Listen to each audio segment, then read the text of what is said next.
The Via Crucis, which is actually the piece which started off this whole project, it started off a number of things. The first time I went back to Europe to start the Beethoven project, I was just in the centre of Lugano, which is in the Italian part of Switzerland, and having a coffee, and I happened to wander in to this little hole in the wall which opens up into this incredibly beautiful Catholic church. There was this series of sculptures hanging from the walls that depicted the Stations of the Cross, or the Via Crucis, which tells the story of the Passion of Jesus Christ. There was this music playing. It was like some old Gregorian chant, and I immediately had this idea of a piece of music for solo violin. And there's a part of the Via Crucis where I actually mark plate 9, which is the music that actually occurred to me while I was in the church.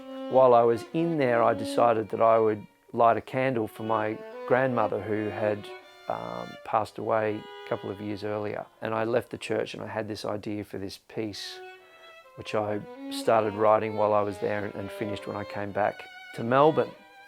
When I sent the piece back to my friend Ivan, who I was staying with, he passed it on to his friend Baiba, Skride, and she loved the piece and decided that she would play it. It turns out that she premiered the piece on February 22, which was 2 days before my grandmother's birthday.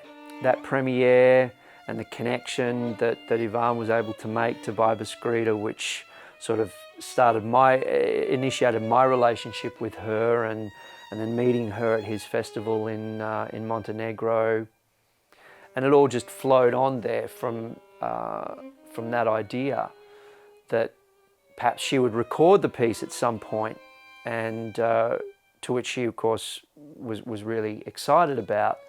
And I thought, well, if we're going to do that, maybe we should do a whole record, and that's what happened.